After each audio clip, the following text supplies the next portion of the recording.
And Oklahoma is a unique space in terms of the number of African American towns that were established. Some suggest upwards of 50 African American towns between 1924 and 1928. Reverend S.S. Jones was going around documenting this sort of self-determined, vibrant African American communities.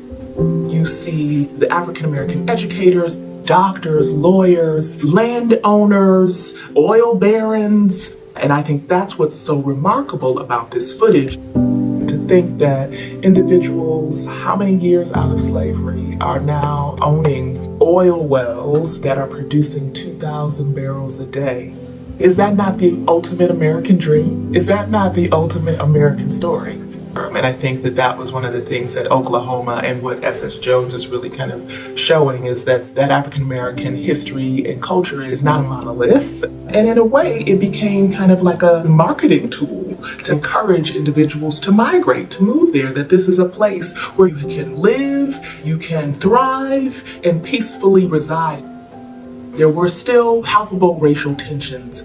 There are lynchings, there's Jim Crow, segregation, there's all of these things, and you still have an African American community, or many communities, that really speak to the fortitude and resilience of Black people in this country. And it was destroyed, all of it.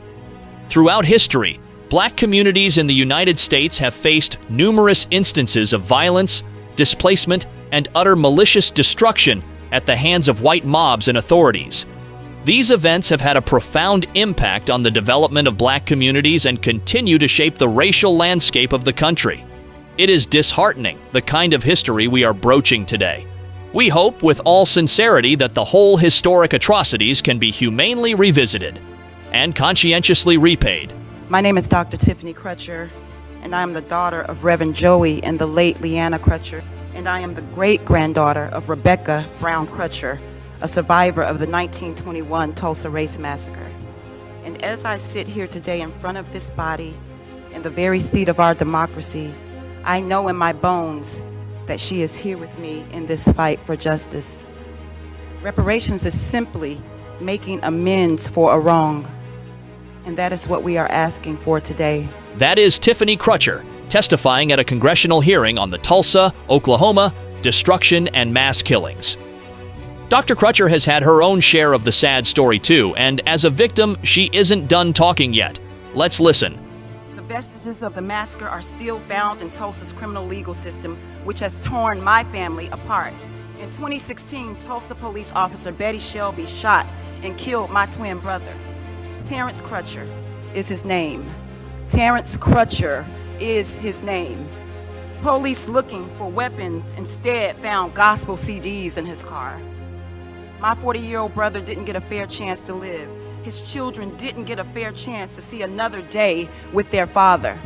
What happened in Tulsa was perpetrated by our city's own government. Tulsa's government failed its people. Tulsa's government failed these survivors. Tulsa's government failed Rebecca Brown Crutcher. And now we are here asking our nation's government to see that justice is done in the form of reparations. Black people aren't looking for a handout. We are looking for good legislation that recognizes our humanity. We are looking for justice because for centuries, injustice has cost our families an unspeakable price. We shouldn't have to live like this, and we shouldn't have to die like this.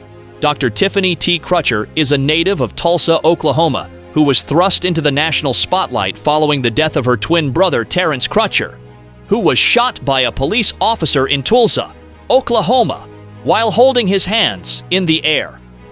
The murder of her brother compelled Tiffany to speak out against police brutality, particularly the killing of unarmed Black men.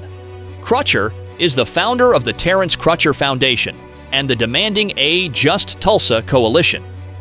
The foundation's primary focus is criminal justice and policing reform, providing scholarships to African American students, community and AMP, youth development, and policy advocacy. Welcome to yet another poignant video segment. Today, we are taking a look at some Black cities, amongst many more others, that was destroyed by whites. Before we continue, we deem it important to notify you amazing viewers that your support counts a great deal. Ensure to press the like button, share with families and friends to keep spreading our eye-opening Black narrative, and kindly subscribe to keep the channel growing, if you are yet to. Now let's get to it. Black cities that were destroyed by whites. 1. Tulsa, Oklahoma, 1921. In the memorable month of June, the year 1921, a white mob laid waste to Greenwood, a neighborhood in Tulsa, Oklahoma, known as Black Wall Street. White Tulsans not only invaded Black Tulsa, they not only looted homes and businesses, they burned it to the ground. The entire Black community, aside from a few outlying areas, was absolutely put to the torch. The term race riot does not adequately describe the events of May 31st to June 1st, 1921 in Greenwood, a Black neighborhood in Tulsa, Oklahoma. In fact, the term itself implies that both blacks and whites might be equally to blame for the lawlessness and violence. The historical record documents a sustained and murderous assault on Black lives and property. Whites killed more than 300 Black people and destroyed more than 100 businesses. While these mobs had descended on this prosperous Greenwood neighborhood, their sole intention was motivated by nothing but envy. The massacre was fueled by white resentment towards the economic success of Black Americans in Greenwood. The Greenwood section of Tulsa, Oklahoma is the center of African American life for the more than 11,000 Black residents of the city. Within this community lie 108 Black-owned businesses, 2 theaters, 2 Black schools, and 15 doctor's offices. Booker T. Washington, who came through here en route to Muskogee, when he saw the glitter and glamour and the bustling businesses, he declared Greenwood as a Negro Wall Street of America. We had everything out on Greenwood and in the Negro area that you needed. That were we had drugstores, grocery stores, cleaners, hotels. All of that, of course, was destroyed. They burned homes, shops, and local institutions ranging from schools to movie theaters. Entire city blocks evaporated, as well as the contemporary equivalent of tens of millions of dollars in Black property and wealth. 9,000 out of a total of 11,000 Greenwood residents were left homeless. White deputies and members of the National Guard arrested and detained 6,000 Black Tulsans, who were released only upon being vouched for by a white employer or other white citizen. After living in a Black community so affluent that it had been dubbed Black Wall Street, thousands spent the following winter living in tents in an internment camp. 2.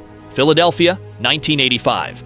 On May 13, 1985, police fired tear gas, water cannons, and 10,000 rounds of ammunition into 6221 Osage Avenue in West Philadelphia. And then, from a helicopter, officers dropped onto a building a satchel bomb, the kind used in World War II and Vietnam. Inside the home were 7 adults and 6 children, members of the eco-minded Black liberation group, MOVE. Only 2 people survived. One of the 5 children who burned was a 12-year-old little Phil Africa. 7 years earlier, his 3-week-old brother was killed after being knocked out of his mother's arms and crushed during an altercation with police. After the bombing, a fire broke out that claimed 61 surrounding buildings and left 250 people homeless in the middle-class Black neighborhood. The houses built to replace them were tissue paper shoddy, and the contractors tasked with replacing them served jail time for misusing the rebuilding fund. By the mid-2010s, more than half of the rebuilt homes sat boarded up, purchased by the city for $150,000 each. 3. Anniston, Alabama. From the 1920s to the 1970s, chemical companies made polychlorinated biphenyls, or PCBs, in Anniston, Alabama. The compounds were used as lubricants and insulators in electrical machinery. They also cause cancer and damage brain structures in humans, and were banned in the U.S. in 1979.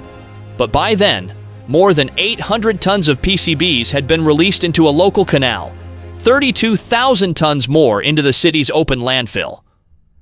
Within the majority Black city, Black neighborhoods were hardest hit by the pollutants. Today, creeks still run red, and there are dead zones where vegetation cannot grow. Even young people contend with cancer and other illnesses. The brother of one local activist died of lung and brain cancer at just 16. In 2003, residents won a lawsuit against Monsanto worth hundreds of millions, but each of the more than 18,000 complainants only received a few thousand. Adults, saddled with homes they could not sell, were awarded $9,000 each, while children contending with the possibility of a lifetime of intellectual disabilities and health struggles were given just $2,000. Some of the funds created a clinic to treat the still suffering Anniston residents. It ran out of money and folded in 2017. The next on our list is 4. East St. Louis, Illinois, 1917. Drawn by employment opportunities in wartime industries, between 10,000 and 12,000 African American people left the South for East St. Louis, Illinois, in 1916 and 1917 as part of the Great Migration. Many white citizens of East St. Louis, which had previously been largely white, were disturbed by this movement and by the increase in employment of black people in the city's industrial plants. On July 1, 1917, a rumor spread claiming that a white man had been killed by a black man, and tensions boiled over. The next day, the city of East St. Louis exploded in the worst racial rioting the country had ever seen. Most of the violence, drive-by shootings, beatings, and arson, targeted the African American community. The riots raged for nearly a week, leaving 9 whites and hundreds of African Americans dead, and property damage estimated at close to $400,000. More than 6,000 black citizens, fearing for their lives, fled the city. The carnage was all the more shocking because it occurred only shortly after America's entry into World War I. According to historian Winston James, you have black troops going off to fight to make the world safe for democracy in April, and in July, you have black people being murdered in the most wanton and barbaric manner in East St. Louis, children being thrown back into flaming houses, people being boarded up in their houses before they're torched so that they couldn't escape. So even by American standards, East St. Louis was a horror. At the end of a July 8th meeting in Harlem to discuss the violence, Marcus Garvey, recently returned from a year-long speaking tour of the country, asked to say a few words. The crowd stood breathless as Garvey thundered condemnation. "Millions of our people in slavery gave their lives that America might live," he said. "From the labors of these people, the country grew in power, until her wealth today is computed above that of any 2 nations. With all the service that the Negro gave, he is still a despised creature in the eyes of white people. For if he were not to them despised, the whites of this country would never allow such outrages as the East St. Louis massacre. This is a massacre that will go down in history as one of the bloodiest outrages against mankind for which any class of people could be held guilty." After the riot, varying estimates of the death toll circulated. The police chief estimated that 100 African Americans had been killed. The renowned journalist Ida B. Wells reported in the Chicago Defender that 150 African American people were killed during the July bloodshed. The National Association for the Advancement of Colored People, NAACP, estimated deaths at 100 to 200. Some 6,000 African Americans were left homeless after their neighborhoods were burned. The ferocious brutality of the attacks and the failure of authorities to protect civilian lives contributed to the radicalization of many blacks in St. Louis and the nation. Now, on to the next. 5. Seneca Village, New York, 1857. Another very promising city that was destroyed, which you probably haven't heard of, is the Seneca Village in New York. Prior to the establishment of Central Park, a small, thriving community of black Americans and Irish immigrants located alongside what is now West 82nd and West 89th Street. Known as Seneca Village, the settlement prospered for 32 years before it was destroyed by the city to create Central Park in 1857. By the year 1855, New York's Seneca Village was a largely flourishing black settlement with growing community members. The Seneca Village community was created in 1825 when Andrew Williams, a 25-year-old black man, used $120 to buy the first 3 lots. Epiphany Davis, a store clerk, bought 12, and the African Methodist Episcopal Zion Church bought 6. The remaining lots were sold to other black people and a few Irish immigrants, allowing a total of 10 homes to be built. Seneca Village was a flourishing community that served as an escape from the racist, harsh treatment that black people endured in Manhattan. The community was home to gardens, farm animals, and allowed fishing in the Hudson River. By the 1850s, the community had 50 homes, with about 225 residents, a school for African American youth, churches, and graveyards. The inhabitants of Seneca Village carried a special privilege compared to other black communities in New York. Because half of them owned their homes, they were allowed to vote. Of the 100 black voters eligible to vote in 1845, 10 lived in Seneca Village. However, in an effort to counteract pollution and unhealthy conditions associated with urban living, city officials decided to construct a large municipal park in central Manhattan in the early 1850s. To acquire the land for the park, the city used eminent domain, a legal principle under the Fifth Amendment of the U.S. Constitution that states that the government can take private land for public use if given proper compensation to the landowner. As a result, approximately 1,600 people were displaced and made to leave by the end of 1857, including those who lived in Seneca Village. After the displacement, historians believe the Seneca Village inhabitants went to other black communities in the area. While those who owned property were compensated, some historians believe their compensation wasn't equal to the actual property value. When construction of the park began in 1858, the city left no trace of Seneca Village. Homes and buildings were destroyed, and existing graves were dug up and moved to a cemetery in Queens. Until authors Roy Rosenzweig and Elizabeth Blackmar published their book, The Park and the People: A History of Central Park. In 1992, little was known about Seneca Village. The New York Historical Society soon created an exhibition on the village's history. As a result, Seneca Village's history was incorporated into a curriculum that was to be taught in schools around the city. Although the community existed for only 3 decades, Seneca Village was a cradle for the rights and upward social and economic mobility of emancipated black Americans and new immigrants. 6. Rosewood, Florida, 1923. Rosewood was a successful black town in the Florida pine woods until it was burned to the ground by a white mob seeking revenge for the supposed assault of a white woman. On January 5, 1923, a mob of over 200 white men attacked the black community in Rosewood, Florida, killing over 30 black women, men, and children, burning the town to the ground, and forcing all survivors to permanently flee Rosewood. Prior to that day, on the 1st of January 1923 in Sumner, Florida, a young married white woman named Fannie Taylor claimed she had been assaulted by Jesse Hunter, a black man who had escaped a prison chain gang. Though there was no evidence against Mr. Hunter, local white men launched a manhunt in Rosewood, a nearby town of about 200 black people. On January 2nd, a mob of white men kidnapped, tortured, and lynched Sam Carter, a black craftsman from Rosewood, on suspicion that he had helped Jesse Hunter escape. White men continued to terrorize Rosewood, searching for Mr. Hunter, and black residents armed themselves in defense. Late on the night of January 4th, a white posse fired into the home of black Rosewood resident Sylvester Carrier, whom they suspected of harboring Mr. Hunter, and killed an elderly woman. A gunfight between Carrier and the mob lasted into the early morning, killing people on both sides. Outraged that black residents had fought back, the posse left the scene to regroup and returned with more men.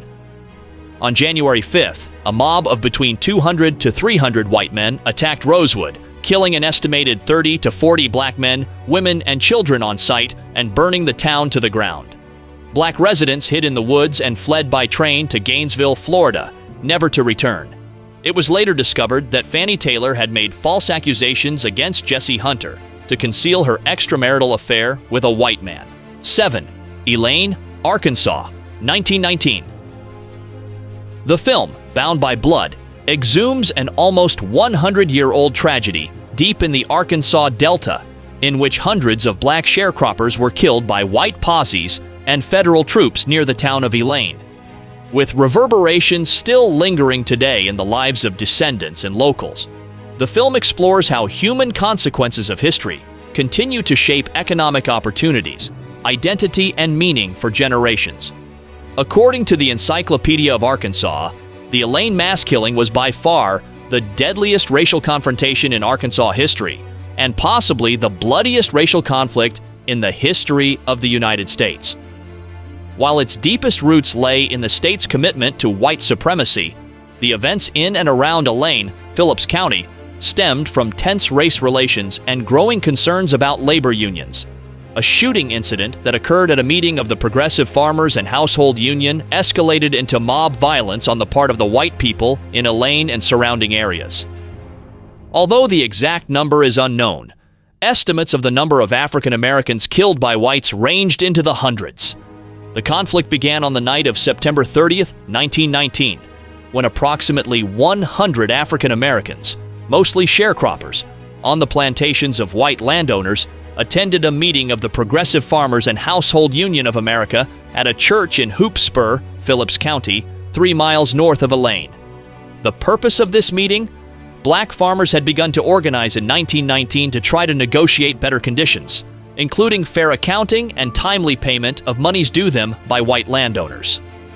Robert L. Hill, a black farmer from Winchester, Arkansas, had founded the Progressive Farmers and Household Union of America, PFHUA. He worked with farmers throughout Phillips County. Its purpose was to obtain better payments for their cotton crops from the white plantation owners who dominated the area during the Jim Crow era.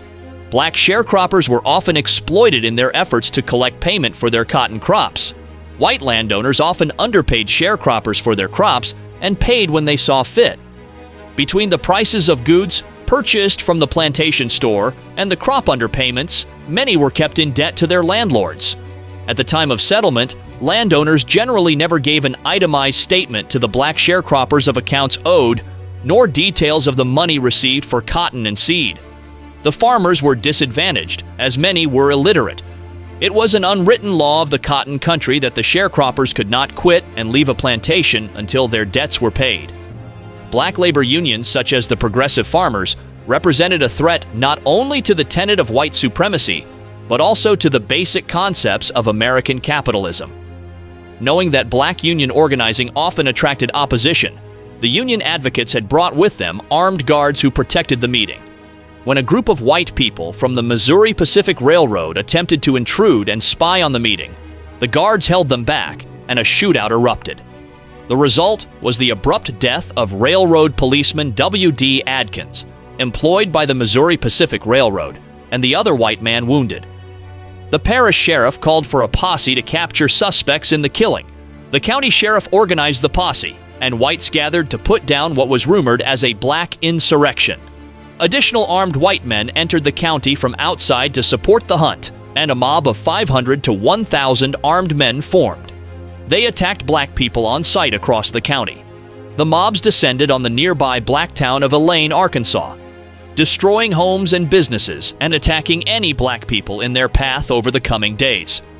Terrified black residents, including women, children, and the elderly, fled their homes and hid for their lives in nearby woods and fields. After the destruction, state officials concocted an elaborate cover-up, claiming that blacks were planning an insurrection. National newspapers repeated the falsehood that blacks in Arkansas were staging an insurrection, and the Arkansas Gazette, the leading newspaper in Arkansas, wrote that Elaine was a zone of Negro insurrection. Subsequent to this reporting, more than 100 African Americans were arrested and charged with inciting violence, with 12 being sentenced to death by electrocution. After a years-long legal battle by the National Association for the Advancement of Colored People, NAACP, the 12 men were acquitted. In all of this, no white attackers were prosecuted. 8. Colfax, Louisiana, 1873. The Colfax destruction of 1873 was a politically motivated mass killing of black Republicans in Colfax, Louisiana. White Democrats, angered by the results of the state election, had led to the mass killing that ensued. This was a direct attack on black men getting the right to vote during Reconstruction. After whites contested the result of the 1872 election, black men and a mostly black state militia holed up around the parish courthouse to protect the local government. On Easter Sunday, April 13, 1873, they were surrounded by a white mob that set the courthouse on fire and shot anyone who emerged. It is estimated that 150 African Americans were killed. 9. Detroit, 1943. On June 20th, 1943, fighting broke out between white and black youth on Detroit's Belle Isle, igniting 3 days of violence, looting, and arson. Mayor Edward Jeffries and Governor Harry Kelly requested federal intervention when the police could not quell the spreading riots. By the time President Franklin Roosevelt sent more than 6,000 U.S. Army troops to restore peace, nearly 700 people had been injured and 34 people were killed, amongst which 25 are black and 9 are white, and property damage totaled approximately $2 million. The brutal nature of the injuries and deaths in those 3 days revealed a well of hatred that went much deeper than city officials were prepared to publicly acknowledge. A lack of honest action, combined with questionable investigations that placed blame squarely at the feet of black Detroiters, further incited their growing sense of injustice. 10. Springfield, Illinois, 1908. The Springfield race riot of 1908 consisted of events of mass racial violence committed against African Americans by a mob of about 5,000 white Americans and European immigrants in Springfield, Illinois, between August 14th and 16th, 1908. Springfield residents woke on August 14th, unprepared for what was about to happen and the change that was coming as a nation.